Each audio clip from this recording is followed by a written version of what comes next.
আসসালামু আলাইকুম। আজকে একদম মজাদার একটা রেসিপি বানাবো। আমার তো খুবই পছন্দের। একদম ঠিক বিয়েবাড়ির আদলে মুরগির রোস্ট করব। চলেন তাহলে বিসমিল্লাহ বলে শুরু করি। আমি প্রথমে 700 গ্রাম করে যে মুরগিটা পাওয়া যায় সোনালি মুরগি, আমি সেই মুরগি মাংসটা নিয়ে নিয়েছি রোস্ট আকারে।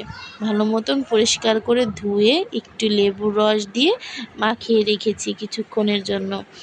আর বাবুর্চিরা তো রোস্টে অনেক ধরনের মশলাই ব্যবহার করে, আমি একদম অল্প মশলা দিয়ে রান্নাটা করব, কিন্তু টেস্টটা সেম থাকবে ইনশাল্লাহ। আমার ছোট বাচ্চা থাকার কারণে আমি খুব তাড়াতাড়ি এবং সহজে রান্না করার চেষ্টা করি। এই কারণে আমি প্যাকেট মশলাটা এখানে ব্যবহার করেছি। বাজারের কেনা যে প্যাকেট মশলা পাওয়া যায় রোস্টের, আমি সেই মশলার এক প্যাকেট মশলার মধ্যে কিছুটা টক দই দিয়ে ভালো মতন মিশিয়ে রেখেছিলাম এবং কিছু পরিমাণ গুঁড়া দুধও আমি হালকা গরম পানি দিয়ে গুলে রেখেছি। এরপর আমি চলে যাব মূল রান্নায়। তো আমি একটা কড়াইয়ে ভালো মতন তেল গরম করে প্রথমে বেরেস্তা করে নিব। আর পেঁয়াজ বেরেস্তাটা আমার পরে লাগবে, এই কারণে আমি প্রথমে পেঁয়াজ বেরেস্তাটা করে নিয়েছি। এখন আমি ওই তেলের মধ্যেই মুরগির মাংসটা ভালো মতন ভেজে নিব। তবে রোস্টের একটা টেস্ট বড় অংশ মুরগির মাংসটা ভাজা, মানে রোস্টটা যত সুন্দর করে ভাজা হবে আপনার রোস্ট রান্নাটা তত মজা হবে। মাংসটা যদি বেশি ভাজা হয়ে যায় তাহলে রোস্টটা খেতে একদমই ভালো লাগে না। আবার যদি একটু কম ভাজেন তাহলেও ভালো লাগবে না। একদম মিডিয়াম মতন ভেজে নিতে হবে।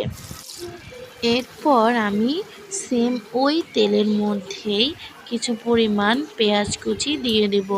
পেঁয়াজটা হালকা ভাজা হয়ে গেলে, মানে পেঁয়াজটা যখন নরম হয়ে আসবে, তখন আমি এই তেলের মধ্যে, মানে এই পেঁয়াজের মধ্যে কিছুটা পেঁয়াজ বাটা, কিছু পরিমাণ রসুন বাটা এবং পরিমাণ মতন একটু আদা বাটা দিয়ে দিব।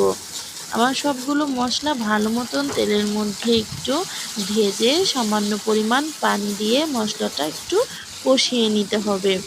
এরপর আমি যে কাজটা করেছি, একটু বাদাম বাটা দিয়েছি। বাদাম বাটাটা কিন্তু দিতেই হবে এমন না, তবে দিলে একটা টেস্ট ভালো আসবে। রোস্ট যেহেতু রান্না করছেন তখন একটু তো কিছু আলাদা দিতেই হবে। এরপর দিব আমি গোটা গরম মশলা। গরম মশলার মধ্যে ছিল তেজপাতা, গোটা লবঙ্গ, এলাচ এবং দারচিনি। আমি রোস্ট মিষ্টি থেকে ঝাল ঝাল বেশি পছন্দ করি, এর জন্য আমি এখানে শুকনো গুঁড়ো মরিচ ব্যবহার করেছি। আপনারা চাইলে স্কিপ করতে পারেন, এখানে 2-3টা কাঁচামরিচও দিয়ে দিতে পারেন, তবে শুকনো গুঁড়ো মরিচ দিলে কালারটাও সুন্দর আসে, আবার টেস্টটা ভালো আসে। এরপর আমি আগে থেকে যেই প্যাকেট মশলাটা গুলিয়ে রেখেছিলাম সেই মিশ্রণটা আমি এখানে দিয়ে দেব। দেওয়া হয়ে গেলে কিছুটা সময় আমি একটু মশলাগুলো ভালো মতন কষিয়ে নিব। যখন মশলা থেকে তেল উপরে উঠে আসবে তখন আমি এর মধ্যে ভেজে রাখা রোস্টের মাংসগুলো দিয়ে দেব। রোস্টের মাংসগুলো দিয়ে মশলাটার সঙ্গে ভালো মতন মিশিয়ে একটু পানি দিয়ে আমি আবার কিছুটা সময় রান্না করে নিব। সাধারণত ছোট মুরগির মাংস দিয়ে রোস্টটা করা হয়। তো মাংসটা যেহেতু ছোট মুরগির, সেই কারণে দেখা যায় কি ভাজার সময় 50% রান্না হয়ে যায়। আর এই জন্যই আসলে রোস্ট রান্না করতে বেশি সময় লাগে না। তো এই পর্যায়ে আমি এখন এই রোস্টের মাংসর মধ্যে কিছুটা কাঁচামরিচ দিয়ে দিব, যেহেতু আমার ঝাল পছন্দ এর জন্য আমি কাঁচামরিচটা আবারও দিয়েছি। এরপর দিব আমি গুঁড়ো দুধ, যেটা আমি গরম পানি দিয়ে গুলিয়ে রেখেছিলাম। আপনারা চাইলে এখানে লিকুইড দুধও ব্যবহার করতে পারেন এবং অনেকে এখানে টক দই ব্যবহার করে। এখন আমি 1 চামচ চিনি দিয়ে দিব।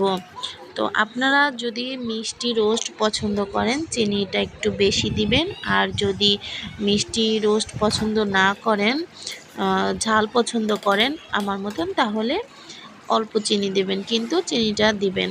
চিনি না দিলে আসলে রোস্টের ওই টেস্টটা আসে না। আর এখানে আমি একদম অল্প পরিমাণে লেবুর রসও ব্যবহার করেছি, আসলে ভিডিওটা স্কিপ হয়ে গেছে।